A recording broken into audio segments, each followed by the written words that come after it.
Our 10th visit brings us to one of the strangest of the 17 principles of success, because it is the principle which makes it possible for you to convert into an asset every adversity, every disappointment, every defeat, and every failure you meet with from now on the remainder of your life. Yes, the principle of learning from adversity makes it possible for you to transmute all your past failures and mistakes into an asset which will help you achieve outstanding success in the future. At the very outset of this visit, I wish to call your attention to an important fact which may give you immediate possession of the great master key to success, namely, that your positive mental attitude is the only means by which you may convert adversities, defeats, and failures into assets. It seems to have been intended that everyone should experience adversities, defeats, and even failures as a part of nature's method of disciplining people to learn how to take possession of their own minds. But the Creator very wisely provided everyone with the means for converting these experiences into benefits of a priceless value, the means being our privilege of maintaining and directing a positive mental attitude. Despite the benefits which we may get from adversities and unpleasant experiences of every nature, no one desires to meet with these experiences. Once you learn that adversities can be made to pay dividends, you will acquire the habit of looking for that seed of an equivalent benefit in each such experience with which you meet. My first illustration concerns a man of whom you may have heard, and I have no doubt you have eaten some of the food which he produced and marketed throughout the nation as a result of an adversity which would have stopped most men cold. The man was Milo C. Jones, who owned a small farm near Fort Atkinson, Wisconsin, on which he made only a fair living until he was stricken down with double paralysis, which deprived him of every portion of his body except his brain. In this hour of his greatest adversity, Milo C. Jones used his mind, took possession of it for the first time in his life, perhaps, and out of that mind came the idea of raising hogs and converting them into little pig sausage. And on that same farm, where previous to that adversity he made only a mere living, he found the seed of an equivalent benefit that compensated him for the loss of the use of his body, and lived to see little pig sausage yield him a huge fortune. Isn't it strange that so often people have to be cut down by failure and defeat before they learn that they have minds capable of mastering all of their problems? My next illustration is based on an adversity of a man whom we all know because he was President of the United States, and his name was Franklin D. Roosevelt, who was stricken in the prime of his life with polio, which destroyed the use of his legs. Instead of sitting on a street corner with a tin cup and some lead pencils, as many another might have done under similar circumstances, Franklin D. Roosevelt transmuted his affliction into a build-up of his self-reliance and lifted himself to the highest position available to mankind anywhere on this earth, got that position and held it until he passed on, held it longer than had any previous president.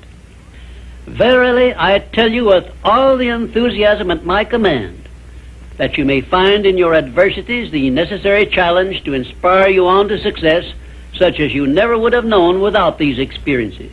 Right here, may I remind you of the great importance of following the principle of a positive mental attitude, because this is the principle you will need most in converting unpleasant experiences into assets. My next illustration involves a very intimate personal experience of my own, which began when my mother passed on. I was 8 years of age.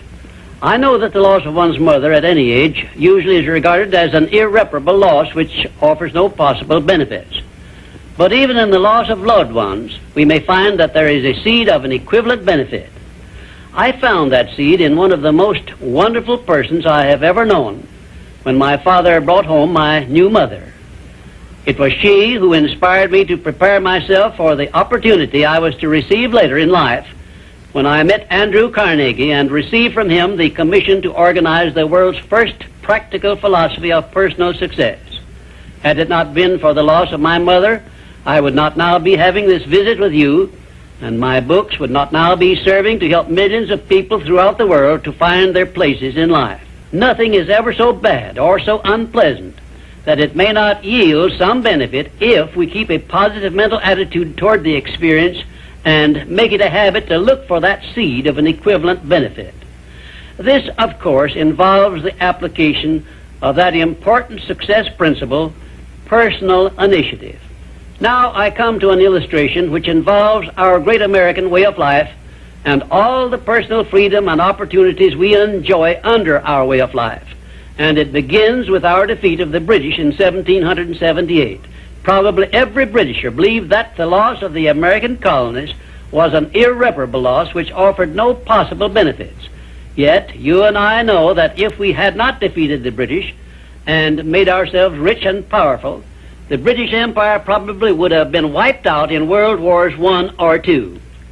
We know also that although the British Empire survived those two wars, it was our financial help which saved the British from starvation and bankruptcy. So, today, every Britisher should give thanks for the defeat of Lord Cornwallis's armistice, because that defeat finally became the means of survival of the British Empire. My next illustration brings us face to face with an adversity which involves you and I and every other person now living.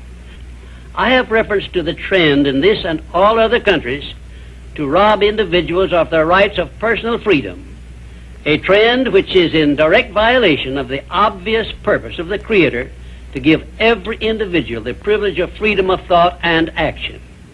There is something definite you and I can do about this common trend to rob us of our rights of personal freedom. We cannot turn it back entirely by our individual efforts, but we can and we should do something about it where it affects us individually and where we know what we can do and how we can do it. Of course you will ask, what can I do to influence a world trend? And I shall answer by saying there is something definite that you can do. You can refuse to accept this common trend and take full possession of your own mind, thus fulfilling your personal responsibility to your Creator. Remember those two sealed envelopes I mentioned in a previous visit. One of them is labeled riches you may enjoy by taking possession of your own mind. Very well, you have a responsibility to yourself, your loved ones, your Creator, to take possession of your own mind and to direct it to ends of your own choice. This responsibility is yours and no one else can rob you of it or fulfill it for you. You also have a responsibility to your country, which has given you our great American way of life. Our great system of free enterprise, which is so designed as to provide one with every possible motive for taking possession of his own mind and writing his own ticket in life.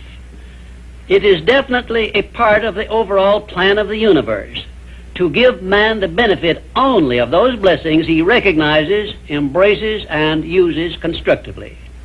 Tie your arm to your side and take it out of use, and nature rebels immediately by causing the arm to atrophy, wither, and become useless. Neglect to keep in contact with your friends and to cultivate them, and you lose them. Show indifference to the patrons from whom you earn your living, or the employer who pays your wages, and very soon you find yourself without a market for your services. It is an inevitable law of nature that you lose that which you do not use. And of course this applies to the use of your own mind the same as to everything else. And we who so often boast that we are citizens of the richest, the greatest, and the most powerful nation civilization has yet produced will do well to remember this law through which we lose that which we do not properly use. In this visit, I have brought you what may be a surprise or even a shock by introducing this great principle of profiting by adversity. If you are ready for this principle, you will embrace it at once, and never again, as long as you live, will you brood over unpleasant experiences without knowing full well that your efforts could be better employed by searching for that seed of an equivalent benefit which is available in those experiences.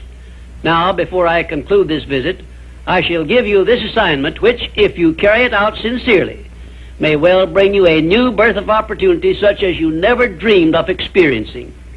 Go back into your past experiences, study each adversity and failure you may have experienced, and look for that seed of an equivalent benefit you had not before discovered, and you may find yourself richer than you believed yourself to be. And now, until our next visit, just remember, nothing can be called failure until you accept it as such.